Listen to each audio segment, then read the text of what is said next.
다음은 이제 신라의 복식 문화에 대해서 조금 설명을 드리겠습니다. 신라는 다른 나라에 비한다면 유물이 엄청나게 많이 남아 있습니다. 그렇다고 해서 신라의 복식 문화가 주변국보다 우수했다 이런 건 아니고요. 나라마다 그 나라의 독특한 복식 문화가 존재했는데 신라는 특히 황금을 주로 한 황금제 장신구가 무덤에서 많이 출토된다는 것이 주요한 특징 가운데 하나입니다. 그래서 신라를 눈부신 금과 은의 나라, 신라를 눈부신 황금의 나라 이렇게 부르는 것이죠. 경주의 대릉원으로 정비가 되어 있는 고분군입니다. 사진을 찍어 본 것인데요. 여기 보면 지금 보시기에 가장 아래쪽 남쪽입니다. 남쪽에 미추왕릉이라고 알려져 있고 실제 미추왕릉일 가능성은 낮지 않을까 저는 개인적으로 생각하고 있고요. 그 다음에 일본이 황남대총입니다. 남쪽 무덤에서는 금관은 출토되지 않았고 아마 왕릉은 거의 분명하겠죠.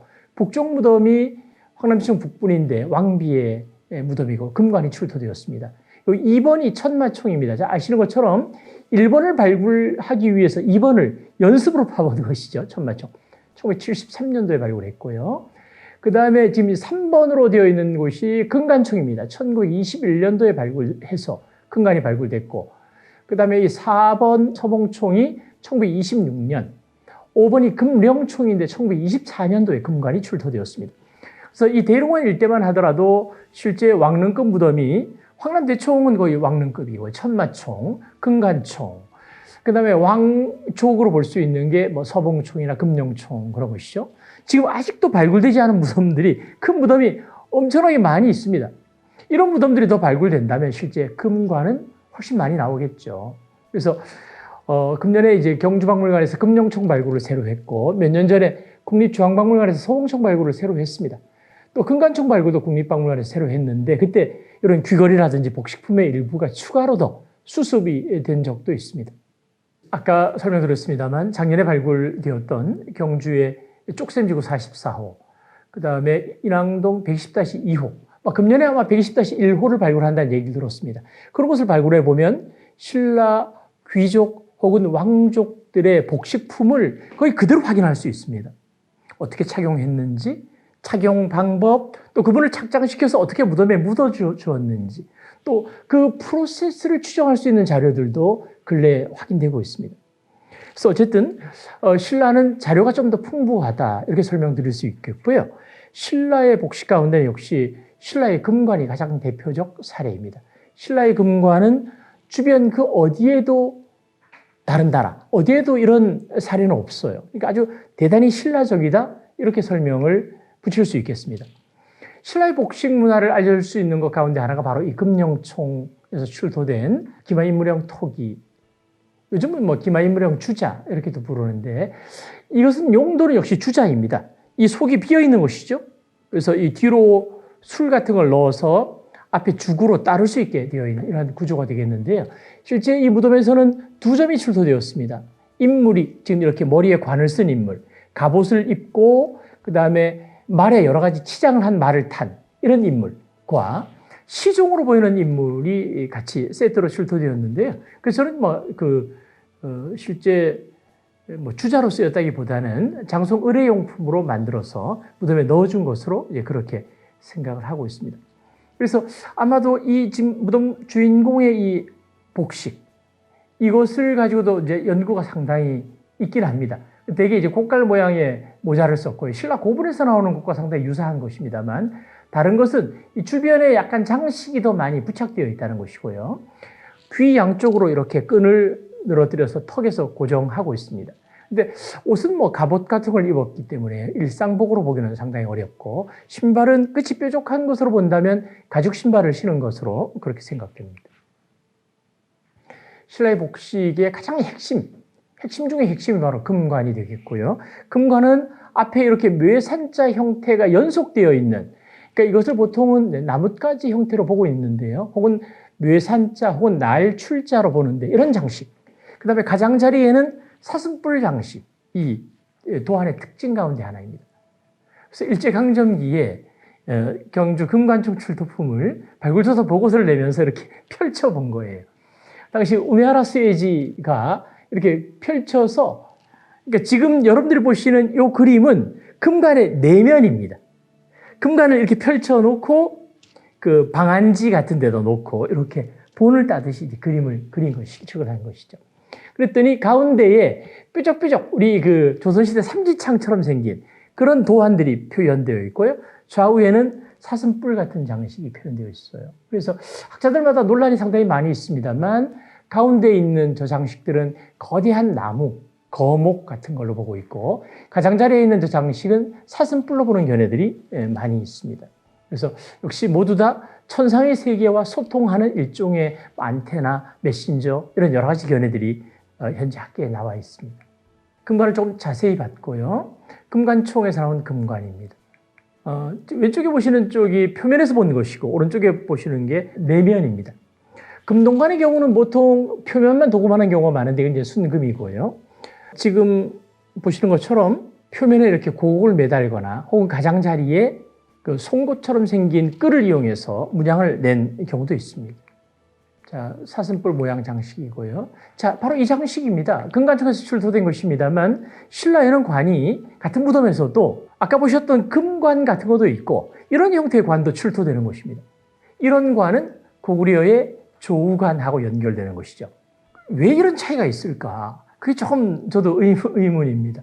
그래서 아마도 저는 이제 과거에 논문을 쓸 때 신라의 금관의 경우는 아마 장례용품일 가능성이 있고 신라의 금동관은 의식에 참여할 때 쓰는 의식용 관일 수 있고 이런 관이 아마 일상용 관이 아닌가 이렇게 글을 쓰고 있었는데 앞으로 좀 더 연구가 더 필요한 부분입니다. 경주 금룡총에서 출토된 것이고요. 서봉총 금관입니다. 서봉총 금관에 이렇게 새 모양 디자인도 있었고요. 이것은 천마총에서 출토된 금관인데 그래서 역시 복식이라고 하더라도 시기 차이가 있기 때문에 지금 보시는 것처럼 이렇게 디자인이나 만드는 방법에 차이가 좀 있을 것 같고 같은 시기라고 하더라도 기계로 찍어내듯이 만들어서 사용한 것은 아닌 것 같습니다. 되게 비슷한 스타일의 관, 귀걸이, 장식을 차고 같이 모여서 의식을 거행하고 그런 문화는 존재했던 것으로 보입니다. 신라의 금관 가운데 가장 무겁고 화려한 것이 바로 천마총 금관입니다. 금관은 출토될 때 이렇게 출토되고 있습니다. 그래서 작년에도 제가 이제 경주에 그 무덤 발굴될 때 쪽샘지구와 인왕동 120-2호도 모두 그 금동관이 발굴되었거든요. 이렇게 발굴되었어요. 아까 보셨던 금관과는 전혀 형태가 달라요. 그러니까 금관의 윗부분이 다 저렇게 모여 있어요. 그런데 머리가 이 속에 들어있는 것입니다. 지난번 아마 쪽샘 120-2호에서 치아가 좀 나왔다고 하는데 저도 그 이후는 확인해 보지 않았습니다만 아마 그 치아가 남아있는 치아가 이 속에 있을 가능성이 높다 이렇게 생각하고 있고요. 목걸이가 여기하고 겹쳐 있어요.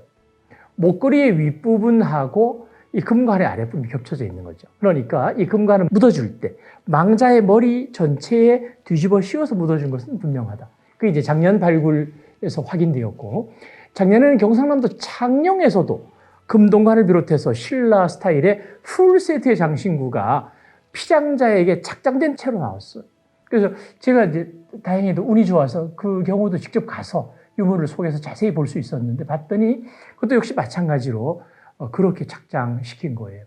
그러니까 일상시에 평상시의 복식과 무덤 속에 또 혹은 관 속에 들어갔을 때 이 복식의 형태는 조금 다를 수 있다는 것입니다.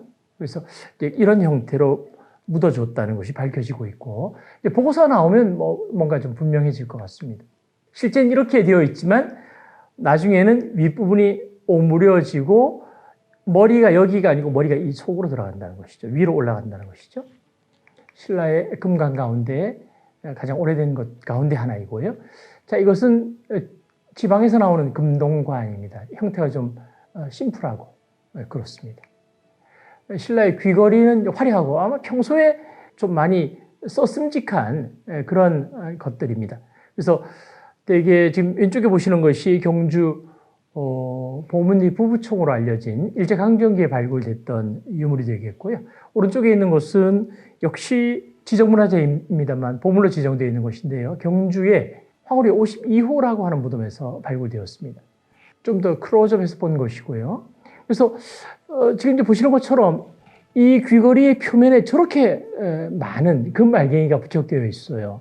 그래서 이것은 금 소재 자체도 굉장히 귀하지만 최고의 기술력이 있었기 때문에 이런 금광품을 만들 수 있었을 거예요. 그러니까 이런 것이 아무나 소유할 수 있는 건 아니겠죠. 당연히. 그렇죠? 그러니까 당시 복식 문화에서 최정점에 있는 인물들이 제한적으로 아마 이런 것들을 소유했을 가능성이 높습니다.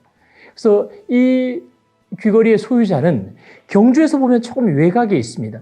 경주 시내에서 보문동 리조트 쪽으로 나가는 쪽에 야산에 보문리 고분군이라고 하는 고분군이 있습니다.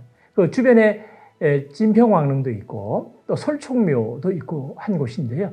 그곳에 있는 큰 무덤 가운데 한 무덤에서 적성목각분과 석실묘가 같이 발굴되었어요. 그 가운데 석실묘 출토품이 이 귀걸이였습니다.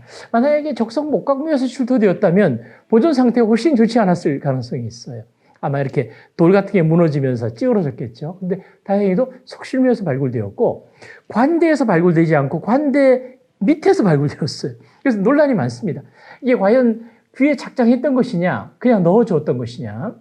국립경주박물관에서 재보고서를 내실 때는 아마 무덤 속에서 관이 주저앉을 때 튕겨나왔을 가능성, 그런 것을 이제 고려하기도 합니다만, 저는 조금 이제 재검토의 필요가 있다는 생각을 했는데, 생각만 하고 또 본격적으로 검토를 못했습니다. 신라의 지방인 양산에서 출토된 관이고, 창녕에서 발굴된 귀걸이입니다.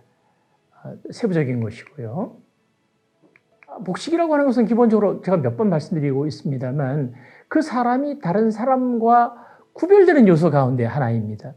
그러니까 이제 금이라고 하는 것은요, 아주 황금빛 자체가 화려하고 그렇습니다. 멋지고 하지만 금에다가 고곡이 들어간다거나 금에다가 이렇게 유리 장식이 가미된다면 훨씬 더 아름다움이 배가 되거든요. 그래서 신라의 5세기대 혹은 6세기대의 이 액세서리 가운데는 이렇게 유리 장식들이 가미된 것들이 상당히 많이 있습니다. 이건 신라적인 특색 가운데 하나입니다. 신라의 목걸이 가운데 가장 대표적인 것, 이 두 점입니다. 왼쪽에 있는 목걸이는 국보로 지정되어 있는 것입니다. 황남청 남분, 신라 왕의 목걸이가 되겠는데요. 고곡이 금으로 만들어져 있고요. 중간에 귀걸이를 만들었던 구슬이나 체인 같은 것들이 다 이렇게 엮여져 있습니다. 그래서 아마 이런 것들은 거의 발견 사례가 없습니다. 오른쪽에 있는 이 목걸이는 일제강점기에 발굴된 것입니다. 그래서 경주의 노설이 당시 번지수로 215번지 고분군이 하나 있었어요. 거기에 집 짓고 살던 사람이 김덕언이라는 사람이었는데 그 사람이 호박구덩이를 파다가 이걸 찾은 거예요. 그래서 조선 총독부에 신고를 했어요. 그래서 이만큼은 조선 총독부 박물관에서 가지고 있었고 나머지 이만큼은 일본 갔다 왔습니다. 당시 발굴하자마자 아리미츠 교이치라는 사람이 발굴을 했는데 발굴품을 아리미츠의 상관이 일본에 그냥 기증을 해버렸어요. 도쿄 국립박물관에. 임의로 기증한 것이죠. 그래서 일본에 가 있던 것을 1965년도에 우리가 다시 환수를 해서 현재 같은 목걸이로 만들어 놓은 것입니다. 복식 가운데 아마 이런 복식 부품은 실제 썼는지는 분명하지 않습니다만 아마도 신라의 왕족들의 이 가슴 쪽에 목에서 가슴까지는 이런 장식품들이 주렁주렁 매달려 있습니다. 팔찌고요. 허리띠. 아까 제가 백제에 비해서 신라의 경우는 아주 정형화된 허리띠 문화가 있다고 했는데 이런 걸 딱 걸치고 나오면 금으로 된 걸 하면 그 사람은 왕이거나 왕비거나 왕자이거나 공주 이렇게 되는 것입니다. 그런 문화가 있었죠. 귀족들은 금으로 된 허리띠를 찰 수가 없어요. 귀족은 은입니다. 은을 차고 오면 저 사람은 귀족이구나. 그런 걸 시각적으로 구분할 수 있던 문화가 이미 신라에는 5세기 때부터 있었죠. 백제에는 그런 게 있었는지가 현재까지 자료에서는 분명하지 않다. 이렇게 말씀드릴 수 있겠습니다. 신라의 지방 각지에서 방금 보셨던 그런 유물이 출토되고 있습니다. 경주에 비한다면 수준이 한 단계씩 떨어지는 그런 유물들이 발굴되고 있습니다. 왼쪽에 보시는 것은 주로 경산 일대에서 발굴된 것이고 오른쪽도 역시 경산에서 발굴되었는데 귀족들의 경우는 금동제관, 심플하죠. 은으로 만든 허리띠 이런 것을 착용했다. 그런 문화가 있었다. 그렇게 말씀드릴 수가 있겠습니다. 자, 그러면 가야에 대해서 조금 이제 설명을 드리겠는데요. 우리나라에 여러 나라가 있습니다만 고구려, 백제, 신라의 경우는 일찍 국가적 통합이 이루어졌습니다. 그래서 뭐 기본적으로 지방 세력들이 자율적이긴 하더라도 어쨌든 확실하게 지방 세력들을 컨트롤해 나가면서 국가가 발전을 했다면 가야는 무수히 많은 나라가 분립되어 있었습니다. 그 가야를 이끌었던 맹주가 있었는데요. 대개 서기 4세기 되는 현재의 김해에 있었던 금강가야가 가야를 이끌었습니다. 금강가야가 국제교역도 주도하고 대표로 병력들을 모아서 국제전에 나서기도 하고 그런 상황이었죠. 근데 5세기 중엽이 가까워지면서 금관가야가 쇠퇴합니다.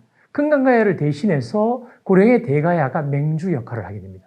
물론 고령의 대가야가 맹주 역할을 하더라도 그 주변에 있었던 다라, 알라, 또 고성의 소가야, 김해의 금강가야, 혹은 창녕에 있었던 비화가야 이런 나라들은 상당한 자율성을 가지고 독자적으로 외교를 한다거나 뭐 독자적인 활동을 했어요. 그러다 보니까 가야의 물질 문화, 가야의 복식 문화가 이거다. 이렇게 설명하기 굉장히 어렵습니다. 그나마 대가야의 스타일을 보여주는 관, 대가야 스타일을 보여주는 귀걸이가 근래에 발굴되고 있습니다. 그것을 통해서 백제나 신라나 고구려에 비해서는 좀 못 미치지만 가야에도 중심과 주변 혹은 그 맹주와 그 연맹 소속 원들 사이에 뭔가 네트워크를 보여줄 수 있는 복식품들이 좀 존재했구나. 이 복식품이라는 게 공통점이죠. 그런 공통점이 일부 존재했구나. 이런 것을 근래에 알게 되었습니다. 그래서 가야는 지금 이제 그림에 보시는 것처럼 경상북도 고령에 대가야가 있었고요. 김해에서 이렇게 낙동강이 올라갑니다.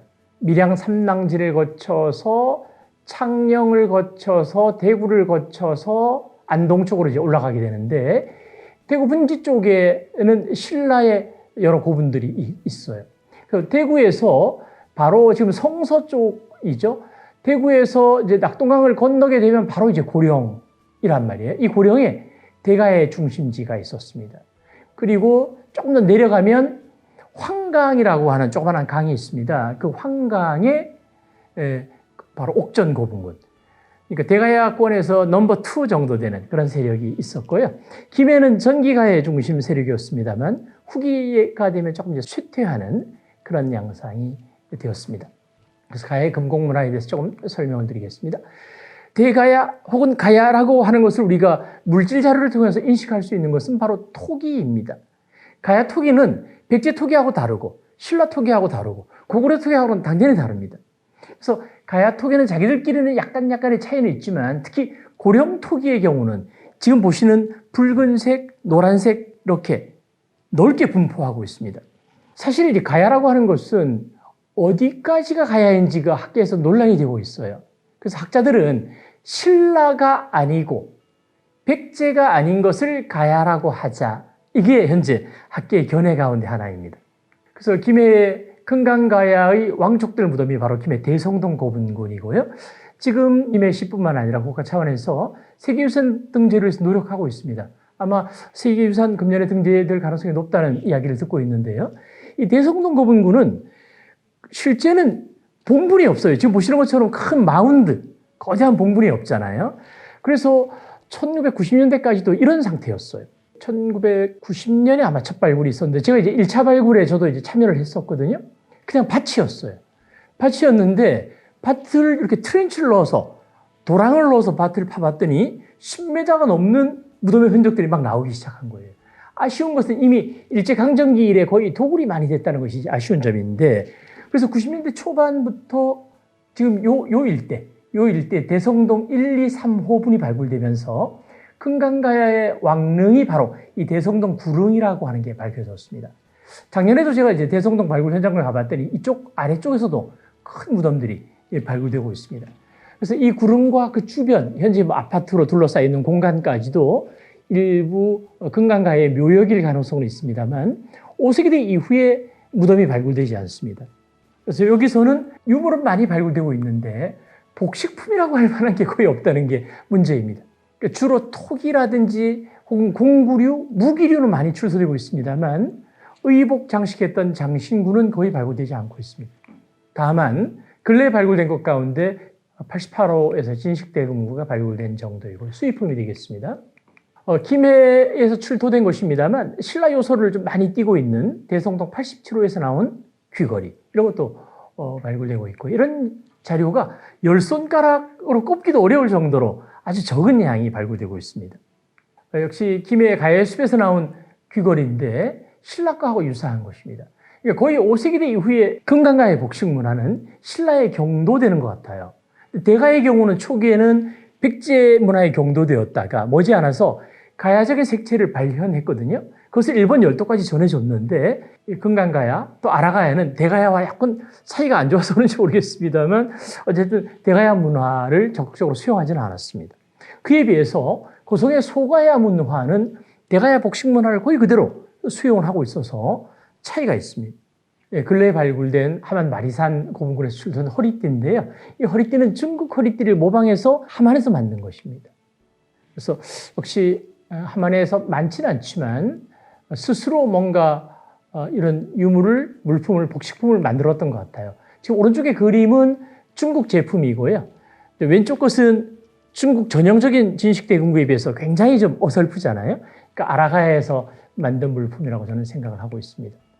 자, 이것은 이제 귀걸이인데 귀걸이 가운데도 많지는 않습니다만 아라가야적 특색이 있는 귀걸이 1번, 2번 같은 것들이 바로 그런 것입니다. 역시 가야 하면 뭐니 해도 고령의 대가야입니다. 제가 벌써 한 7년 전에 제가 직접 찍었던 사진인데요. 이렇게 멀리서 망원 렌즈로 이렇게 찍었어요. 그래서 저 뒤쪽에 보이는 게 주산성, 대피성이죠. 적의 공격을 받았을 때 왕족들이 피할 수 있는 주산성이 있고 주산성 아래쪽에 이렇게 크고 작은 무덤들이 열을 이루고 있습니다. 이게 바로 지산동 39호이고요. 경북대학에서 발굴했던 지산동 44호, 계명대학이 발굴했던 지산동 45호입니다. 그래서 대개 이 세 무덤은 거의 왕족이거나 왕의 무덤일 가능성이 대단히 높습니다. 모두 발굴되었고요. 발굴되지는 않았지만 이렇게 큰 무덤들이 고령에는 많이 있습니다. 아마도 제가 이제 사진을 찍으러 갈 때가 지금 정도 되는 것 같아요. 꽃도 피고 산정에서 이렇게 사진을 찍으면서 보면서도 야, 이 굉장하구나. 그러니까 당시 사회에서는요, 이 무덤이 물론 제일 중요해요. 그 무덤 속에 가지고 들어가는, 입고 들어가고 가지고 들어가는 복식품이 두 번째로 또 중요한 거예요.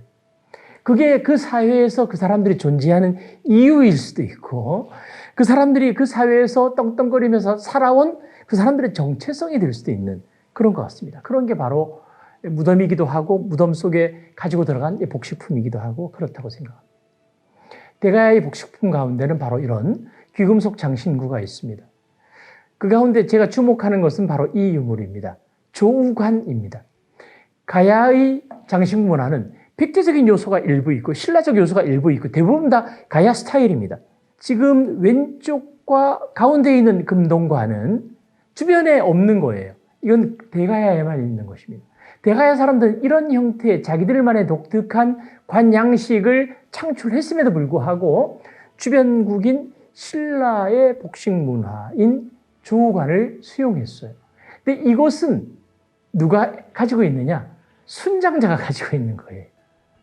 그러니까 예를 들어서 대가야 스타일의 관은 왕에 준하는 사람, 신라 스타일의 관은 순장자가 소유하는 그런 모습을 보여주고 있습니다. 신라 것과 대가야 것은 완전히 다르죠, 그죠? 대가야 것은 심플하고 양도 많지 않고요. 신라는 이렇게 화려한 관, 복식 문화를 가지고 있었습니다. 자, 신라 아까 보여드렸던 것이고요. 대가야의 귀걸이는 역시 지산동 고분군에 집중되고 있는데요.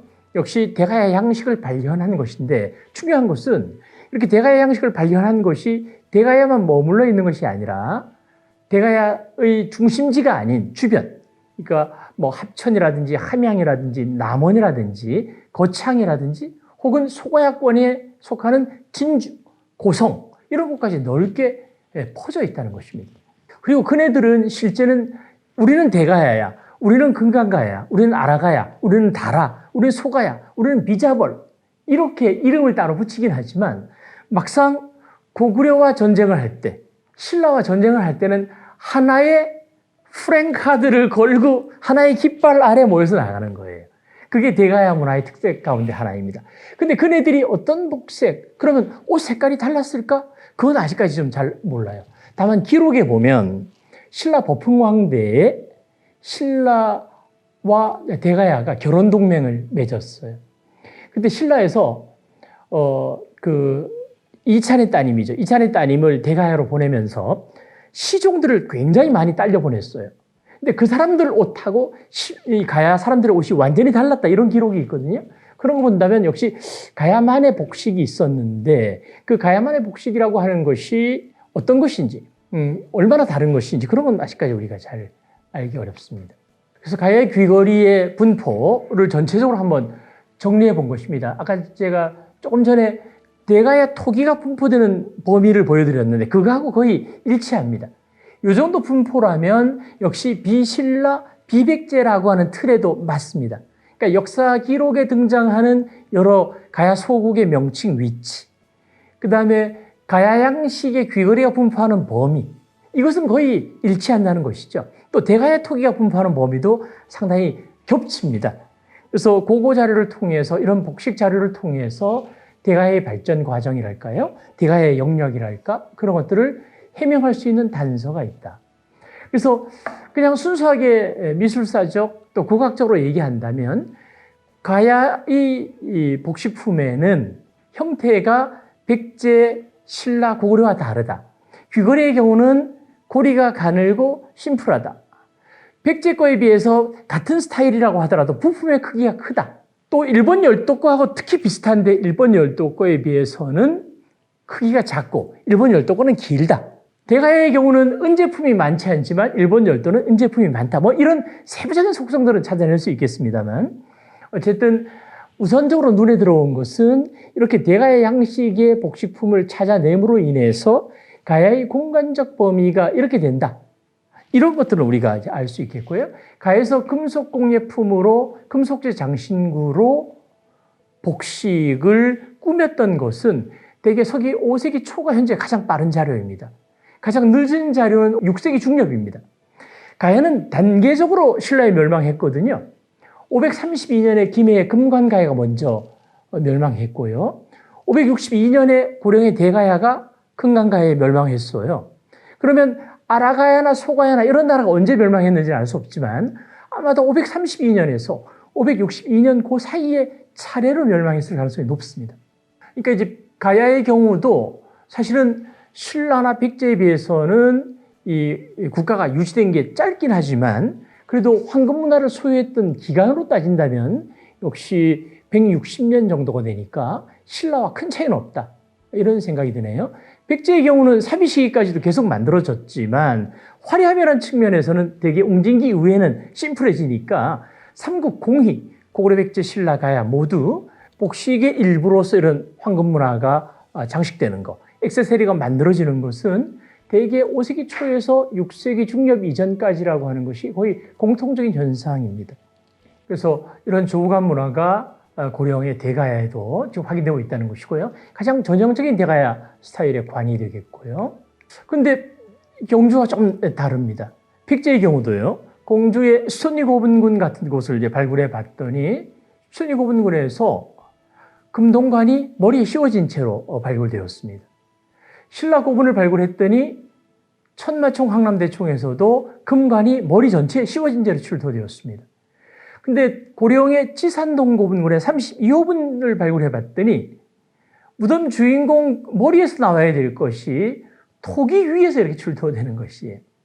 그러니까 이것이 나라마다 좀 다른 것이죠. 이게 복식품으로 실제 쓰였다고 하더라도 망자의 복식으로 쓰이지는 않았다는 것을 알 수 있겠습니다. 그것은 고령의 지산동 고분군에서는 금동식리가 제대로 된 것이 발굴되지 않았습니다. 근데 그것도 역시 망자에게 염을 해서 옷을 입혀서 무덤에 넣어주는 풍습 자체가 백제나 신라와는 다른 뭔가 가야적인 복식 문화가 존재했을 것 같아요. 그걸 아직까지 우리가 제대로 밝혀내지 못하고 있습니다만 바로 이렇게 금동관이 별도의 공간에서 발굴되는 현상 이런 걸 통해서 추정할 수 있습니다. 요 금동관은 아주 작습니다. 우리 손바닥 정도밖에 안 되는 것인데요. 아기의 금동관입니다. 처음에 이 금동관이 나왔을 때 몰랐어요. 이게 이제 토기에 이렇게 들어있는 채로 조사기관에서 가져가서 노출을 했더니 바로 이런 형태였어요. 직물이 앞뒤로 다 이제 붙어 있는 것이고요.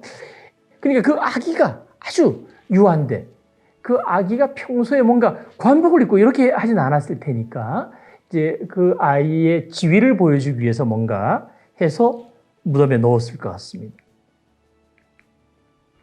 이제 그것도 특히 큰 무덤도 아니고요. 큰 무덤에 딸린 자그마한 무덤, 유아의 무덤에서 출토된 것입니다.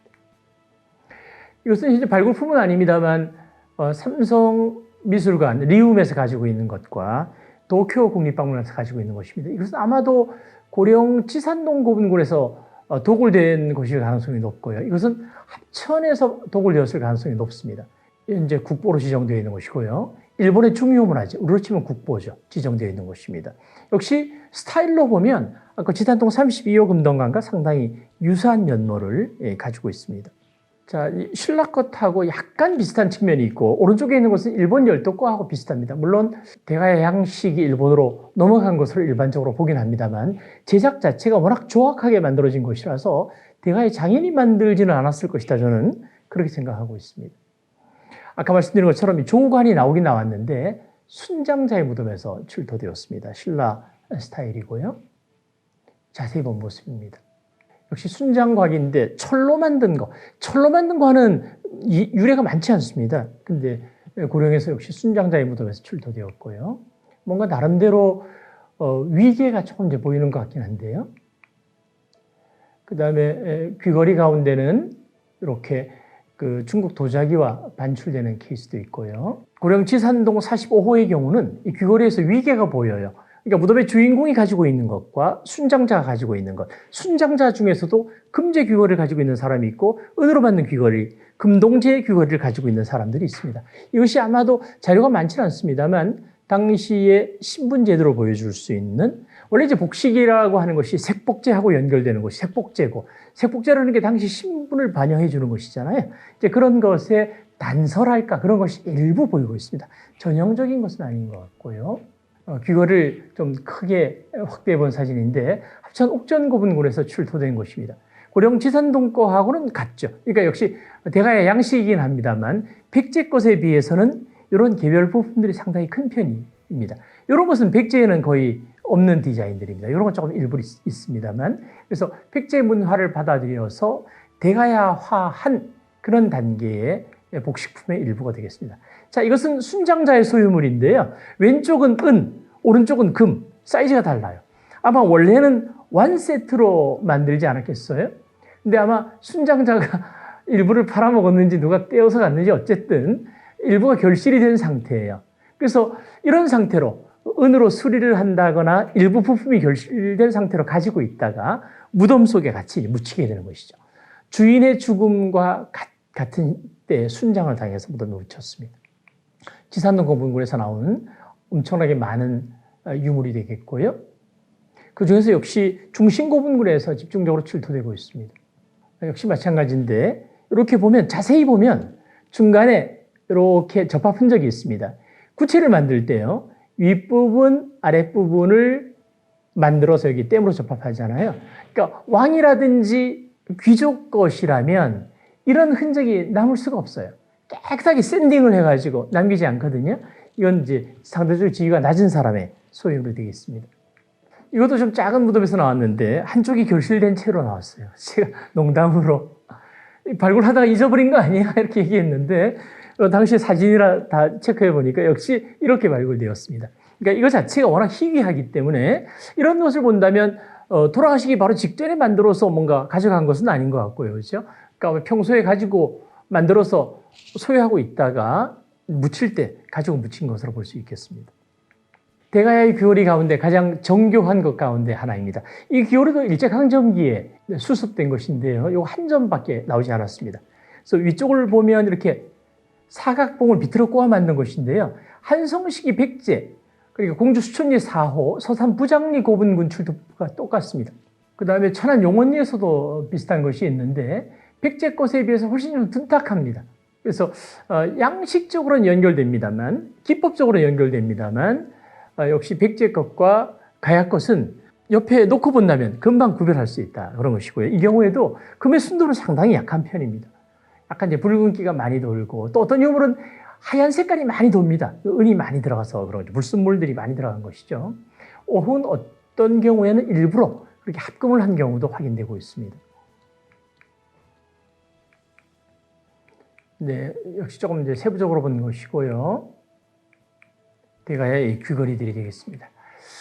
대가야 허리띠는 많지 않은데 지산고분군에서 한두 점이 나왔는데요. 공주 수천리 1호분 자료하고 조금 비슷한 그런 자료들이 있고, 자, 이것은 이제 오랫동안 저도 논문을 그렇게 썼습니다만 대가야의 허리띠라고 논문을 썼는데, 근년에 새로 제가 대가야 고령 지산동 고분군을 가지고 도록을 하나 편집할 기회가 있었어요. 또 논문도 쓰고 그 과정에서 한번 복원해 본 것입니다. 아마 이렇게 이제 복원해 보고 했던 것은 그 최종규 선생님의 이제 아이디어가 상당히 바탕이 되었고, 그걸 토대로 제가 한번 새로 만들어 봤었고, 기존에 아직도 뭐 허리띠로 보고 논문을 쓰는 분들 있습니다만, 제가 여러 가지 해봤더니 역시 허리띠로 보기는 어려운 것 같아요. 화살통 부속구의 일부인 것 같습니다. 그래서 대가야의 복식 문화는 일본 열도로 전해졌습니다만, 일본에서 확인되는 이 귀걸이라든지 대가야 관 이런 것들은 대부분 현지에서 만든 것들이 많습니다. 그러니까 양식적으로는 대가야 양식을 띠지만 재질, 사이즈 이런 데서 상당한 차이가 있습니다. 기법의 정조를 나눈다면 대가야에서 만들어진 것은 대개 정이고 일본 열도에서 나오는 게 조라고 할 수 있겠습니다. 이게 지금 이 방금 띄워드린 이 4번 귀걸이 같은 경우에는 대가야에서 만들어간 것이고, 나머지는 대부분 다 일본 열도에서 만들었는데, 그것이 대가야에서 일본 열도로 간 장인이 만들었는지, 그러니까 아마 같다고 하더라도 1급 장인이 같다면 이렇게 못 만들까 이런 생각이 들었어요. 그래서 아마 2급 장인 정도가 같거나, 아니면 대가야 1급 장인이 가서 뭔가 일본 열도에 기술 지도를 해서 만들었을 수도 있지 않을까, 그런 생각을 해보고 있습니다. 지금까지 조금 이제 장황하게 말씀드렸습니다만, 정리를 하자면 고대의 복식이라고 하는 것은 그 사람의 사회적 지위를 그대로 반영해주는 그런 자료라고 할 수 있습니다. 그런데 복식 문화를 보여주는 것은 대부분 관복이거나 뭐 그런 것인데, 그런 게 지금까지 남아있는 건 거의 없어요. 아예 없다고 해도 과언이 아닙니다. 유물 뒤쪽에 일부 직물로서 남아있는 경우가 있습니다. 그래서 근래에 의류학과 교수님들께서 이제 그런 걸 이제 분석해서 어떤 직물이 그 복식의 소재, 재료로 쓰였을까, 이런 연구들은 많이 이루어지고 있지만, 실제 그게 어떤 형태를 띄었고 어떤 디자인이 있었고 이런 것들은 이제 밝힐 수가 없습니다. 다만 경주의 신라 고분에서 볼 수 있듯이 머리에서 발끝까지 무덤에 묻힌 모습 그대로 발굴되는 사례가 근래에 계속 늘고 있습니다. 그런 걸 본다면 그 신체에 착장했던 여러 가지 귀금속 장신구들이 아마도 복식의 일부, 복식의 부품이 아닌가, 그렇게 생각을 하고 있고, 그에 대한 연구를 통해서 그 생전에 그 망자, 무덤에 묻힌 분, 그분의 복식 문화의 복식의 일단을 우리가 추정해 볼 수 있다, 그런 생각을 가지고 있습니다. 대개 주안점을 들 수 있는 건 두 개일 것 같은데요. 형태적인 특징을 최대한 연구해서 무슨 스타일, 그러니까 신라 스타일, 백제 스타일, 가야 스타일, 고구려 스타일, 이걸 밝혀내는 게 중요한 연구 테마 가운데 하나이고, 그걸 어떻게 만들었을까? 녹이고 두드리고 때리고 자르고 펴고 어떤 공정을 거쳐서 만들었을까? 그게 당시의 공예 기술의 발달과 어떤 관계가 있는가? 이런 게 또 하나의 연구 테마입니다. 아마 대학원 논문을 쓴다면 그런 쪽 연구가 앞으로 많아질 것 같은데요. 또 하나는 역사 쪽에서 연구를 하더라도 이런 복식품은 연구의 소재가 될 수 있습니다. 제가 1994년도, 그 다음에 2009년도에 이제 석사 박사를 이런 유물을 가지고 역사적으로 해석하는 논문을 써보았어요. 이런 건 그 당시 사회에서 제한적 인물들이 공통적으로 소유하고 있는 것인데, 저는 개인적으로 제작지가 한 곳이라고 생각하거든요. 왕실의 공방. 그리고 그것을 왕이 기본적으로 분배, 하사 이런 걸 컨트롤할 수 있었다고 생각해요.